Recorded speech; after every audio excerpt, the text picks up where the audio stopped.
Лошади для Татьяны Кузнецовой стали смыслом жизни. В отличие от своих коллег, которые занимаются верховой ездой всю жизнь, Татьяна села в седло уже будучи взрослым человеком. За неполные 3 года спортсменка не только сполна познала все тонкости этого нелегкого ремесла, но и успела показать свое мастерство за пределами республики. Хотя сама Татьяна утверждает, ее успехи – это заслуга ее верного друга. Вот он, один из главных творцов победы – голландский рысак Дьюри фан Вива. Он, конечно, очень скромный и стеснительный, но в нужный момент готов собраться и стать гибким, как струна.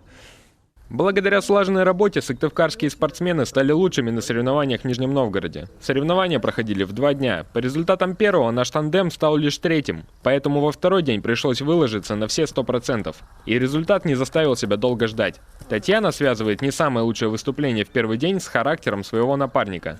Он очень большой и очень боится всего. Он может отпрыгнуть от фантика, вот как было первый день на стартах. Он просто испугался своей тени и 8 раз просто отпрыгнул так, как будто его кто-то съел. То есть вот это у него самая главная повадка. Он очень добрый, очень нежный. Высокие результаты не обходятся без упорных тренировок. Спортсмены под руководством своего тренера занимаются 6 раз в неделю. Как отмечает Галина Политова, в этом виде спорта далеко не все зависит от наездника. Долгий переезд, как и новая обстановка для лошадей, большой стресс. Поэтому тренер делает все, чтобы ее подопечные на соревнованиях не чувствовали дискомфорта. Мы приехали пораньше, на дня 3, чтобы лошадь ознакомилась с полем, посмотреть, как другие люди ездят. Но знаете, лошадь такая непредсказуемая, очень животное. Оно может на разминочном поле себя вести идеально, а на боевом поле, да, когда мы уже участвуем, выискать такой вид соревнований, что на разминочном поле их много лошадей, они спокойно себя ведут, а на боевом поле они по одному. И это совсем другое. И может кто-то и на разминочном поле бежал так великолепно, а вышел на боевое. И даже бывают такие случаи, что лошадь просто разворачивается и все.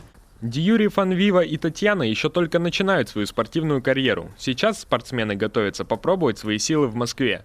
Поездка намечена на июль. Они уже начали упорные тренировки. Ведь на соревнованиях такого высокого уровня они будут выступать впервые. Поэтому нужно быть готовым продемонстрировать максимум своих возможностей.